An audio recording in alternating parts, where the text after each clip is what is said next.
നമുക്കറിയാം, ഇന്നലെ ഡൽഹിയിൽ ലോകസഭയിലെ പ്രതിപക്ഷ നേതാവ് ശ്രീ രാഹുൽ ഗാന്ധിയെയും AICCയുടെ ജനറൽ സെക്രട്ടറിയും നമ്മുടെ MP-യുമായ ശ്രീമതി പ്രിയങ്ക ഗാന്ധിയെയും ശ്രീ KC വേണുഗോപാൽ ഉൾപ്പെടെ കർണാടക മുഖ്യമന്ത്രി ശ്രീ DK ശിവകുമാർ ഉൾപ്പെടെയുള്ള നേതാക്കളെ, നമ്മുടെ മന്ത്രി ശ്രീ വിശ്വനാഥും നമ്മുടെ MP-മാരും ഉൾപ്പെടെയുള്ള ആളുകളെ വളരെ മോശമായ രീതിയിലാണ് പോലീസ് അവരെ അറസ്റ്റ് ചെയ്ത് അവിടെ നിന്ന് നീക്കിയത്. ശക്തമായ ബലപ്രയോഗമാണ് അവർക്കെതിരെ നടത്തിയത്. അതിൻ്റെ തലേ ദിവസം ഈ നീറ്റ് വിഷയത്തിൽ മന്ത്രി രാജിവെക്കണമെന്ന് ആവശ്യപ്പെട്ടുകൊണ്ട് സമരം ചെയ്ത വിദ്യാർത്ഥികളോടും ക്രൂരമായ സമീപനമാണ് കേന്ദ്ര സർക്കാർ സ്വീകരിച്ചത്. അതിൻ്റെ ആവർത്തനമാണ് ഇന്നലെ ഡൽഹിയിൽ കണ്ടത്.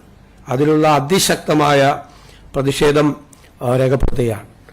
മാത്രമല്ല, ഈ സമരം മുന്നോട്ട് പോകും. കാരണം നിരവധി കുട്ടികളാണ് ആത്മഹത്യ ചെയ്തത്, നിരവധി കുട്ടികൾ. എന്നിട്ടും ഇതിൽ ഉത്തരവാദികളായ ആളുകൾക്കെതിരായ കൃത്യമായ നടപടികൾ എടുക്കാതെ കേന്ദ്ര സർക്കാർ മുന്നോട്ട് പോവുകയാണ്.